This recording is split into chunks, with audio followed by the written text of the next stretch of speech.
ইসলাম ধর্মের ধর্মগুরুর নামে কার্টুন একে কুরুচিকর মন্তব্যের অভিযোগ ঘিরে শুক্রবার রাতে অশান্তি ছড়িয়ে পড়ে উত্তর 24 পরগনার আমডাঙ্গায়। অভিযুক্তকে গ্রেপ্তারের দাবিতে আন্দোলনে নামে স্থানীয়দের একাংশ।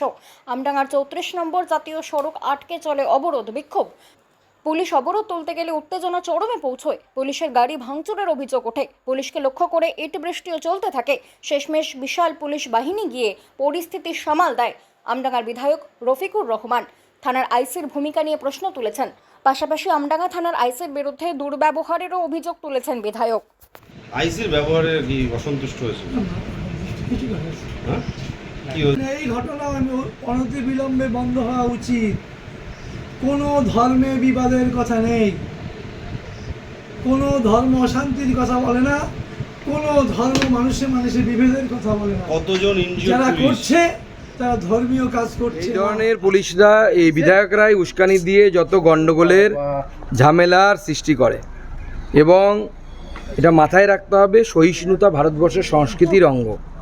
সহিষ্ণুতা না থাকলে পরে ভারতবর্ষ টিকবে না। সেই জন্য কেউ কিছু বললো, কেউ কিছু সেটা নিয়ে লাফালাফি করার কোনো কারণ নেই। আমি আজকে যেমন উদাহরণস্বরূপ বলেছি, এক সময় এই বাংলাতেই বসে আমাদের সুনীল গঙ্গোপাধ্যায় তিনি কবিতা লিখেছিলেন। তিনি এখন স্বর্গত হয়েছে। তিনি তো রামচন্দ্রকে ক্রিটিসিজম করে, রামচন্দ্র তাদের চরিত্র নিয়ে অনেক কিছু লিখেছিলেন, মা সরস্বতী নিয়ে অনেক কিছু লিখেছিলেন। কই হিন্দুরা তো তার বাড়িঘর ভাঙতে যায়নি, বা রাস্তাঘাটে নেমে বোম ফাটায়নি, আগুন জ্বালায়নি।